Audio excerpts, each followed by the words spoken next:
Hello everybody, it's Gary Hallican here, and McFarlane has once again gone to the very deep well of extreme 90s variant costumes in order to bring us Troika Batman. So Troika is a 1995 comic book storyline that featured Bruce Wayne coming back full-time as Batman following the Nightfall saga, only this time he comes back with a much darker, more intimidating costume, right? So that's what we should see here. If we look on the back of the box, we'll see that the art on the back of the box is the cover to Batman number 515, as you see right here. And this cover was done by Kelly Jones, who indeed did this whole issue. And that's the most exciting thing about this figure, is that even though this figure is a reused body, it's got a new head sculpt that's the first one based on the Kelly Jones artwork here. And his art was very distinctive. He always drew Batman a lot more creature-like, always kind of hunched over, and most importantly, with these much longer ears, right? So we're going to see how the figure compares with the Kelly Jones art and see if it is a good representation of that. So with that in mind, let's go ahead and get him out and see what we think. Okay, so here is Troika Batman out of the package.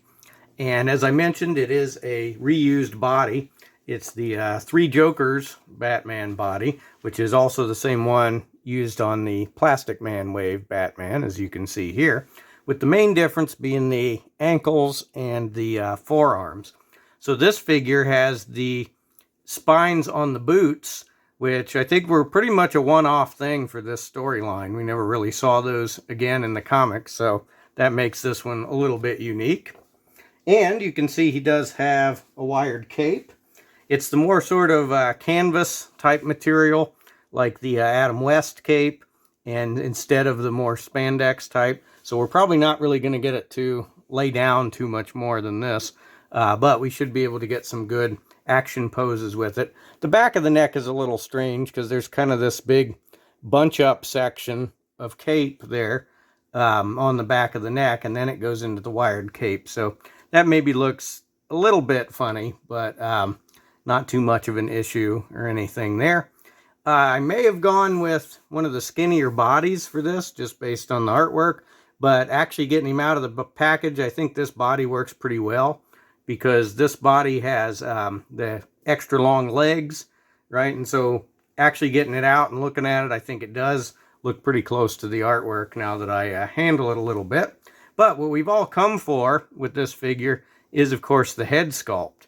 And so I'm pleased to report that the head sculpt is extremely accurate. We're going to get it up close here and take a look.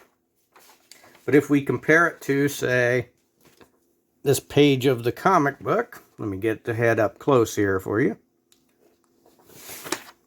And then if I bring in the comic book right here, there we go. So you can see this head sculpt is extremely accurate. Let me get it focused on it a little bit better here, so you can really see what I'm talking about. So now if I bring in the comic, you should be able to get a better look at it there. If you compare the head to that picture right there, or to this picture right here, you will see that the head sculpt is very accurate, pretty much spot on here, right? So excellent work there.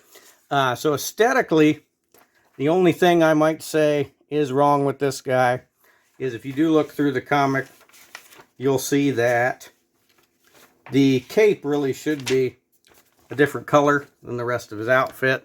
So you can see, like on this page, for instance, it sure looks like the cape and cowl are more navy blue compared to the black of the outfit. And it looks like that in most of the panels in the comic here. But the figure is all black. So I don't know, that's okay. That's not a big deal. Like I said, the head sculpt, being as accurate as it is, makes this pretty good. So let's look at articulation next, but I'm going to have a bit of a twist on it. Okay, so for articulation, since this is a body you've seen before, it's been used on several figures so far, instead of going through all of the joints individually like usual, I'm going to try to see how close I can get to some of the comic book poses and show you what those look like. So let's try that out. Okay, so that's about as close as I could get to the cover pose. You know, not too bad there. But as you know, these McFarlane figures don't really have any ab crunch, and so that limits it a little bit. But you can see that his hands are extremely accurate, right? We've got hands in pretty much the exact same poses as they are on this cover here, so that's pretty good. And it's nice he's got kind of these claw hands there. All right, let's try a couple other poses. So there he can kind of make an attempt at this pose from the comic, but like I said, with no ab crunch, unfortunately, we're not really going to be able to get these kind of hunched over poses that are characteristic of the artwork, but still looks pretty good, I think. This one right here, we can definitely pull off, right? So, you know, that one is a little less crunchy, so we can get that one for sure. So let me know in the comments what you think about this approach to showing the articulation on a figure. If, you know, I have the comic that's supposed to go with it, maybe I can try to match some of those poses. This figure, unfortunately, is not going to be quite articulated enough for you to get all the poses that you want, all the nice Kelly Jones artwork poses that you would like to get. But, like I said, the head is so good that it's still going to look cool. So let's do some size comparisons next. Well, before size comparisons, actually, let's look at accessories. And unfortunately, there's not too much to say there, like there isn't a lot of times with these figures.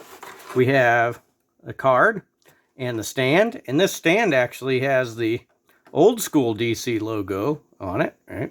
Which I think they've gone back to this in the comics. I'm not for sure on that, but I think so. But that's the old school logo on the stand there. And then as far as actual accessories, it comes with 2 extra hands, which are incorrect for this costume. This was the same issue with the Plastic Man Wave Batman, is that the extra hands came with... No, actually, those ones were good. I'm thinking of the Batman Spawn 2-pack Batman. That one had hands that had a texture on it, even though the gloves for that costume are not supposed to have a texture. So these hands, extra hands, do not match the hands that are on him out of the package. And then he has a big batarang there. So I'm not going to bother getting these out. They're pretty typical kind of things. All right, now then, we'll do some size comparisons. Okay, so for size comparisons, as you've been seeing throughout the video, he is, of course, much larger than Megan, as you might expect there. That's the NECA Megan figure. Here he is with the Plastic Man Wave Batman. They're the exact same body, but the new Troika Batman, of course, looks taller with his much longer ears on his head there. I think his neck might be a little longer, too. Here he is with Azrael in the Batman armor, right, from the storyline preceding the Troika storyline there. Well, it's a couple storylines before it, but from the Nightfall saga. Here he is with a Marvel Legends figure. So there's Marvel Legends Captain Marvel. Here is a standard 12-ounce beverage can.